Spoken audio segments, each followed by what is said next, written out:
ગીર ગઢડા તાલુકાના હરમડિયા ગામે કોરી સમાજ દ્વારા 11મા મંગલ વિવાહનું આયોજન કરવામાં આવ્યું। ગીર ગઢડાના હરમડિયા ગામે સમસ્ત કોરી સમાજ દ્વારા મંગલ વિવાહનું આયોજન કરવામાં આવ્યું। ગામના આગેવાનો, યુવાનો, સરપંચ તથા માતાઓ બહેનો ઉપસ્થિત રહ્યા અને મહેમાનોને જમવાનું મંગલ વિવાહના સભ્ય કાર્યકર્તા દ્વારા જમવાનું ગોઠવવામાં આવ્યું અને આ આયોજન શાંતિપૂર્વક પૂર્ણ કરેલ।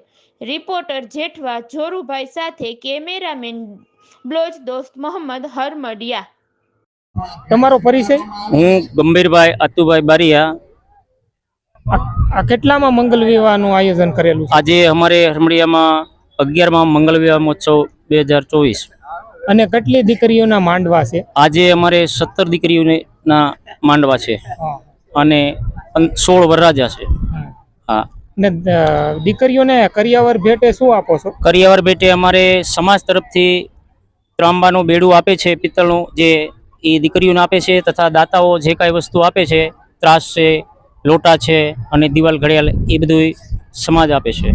અને આ વિશે તમે સમાજને શું કહેવા માંગો છો? સમાજને એક જ સંદેશ છે અમારો કે બધા એક મળી અને આજના યુગ પ્રમાણે આપણે ખર્ચાથી બચવા માટે આજે આપણે એક મળીને બધું કરશું તો આપણે પ્રસંગમાં અમૂરે અને આપણે ખર્ચામાં જરાક ઓલું રહી છે, નકર ખર્ચા બહુ વધી જાય છે અત્યારે।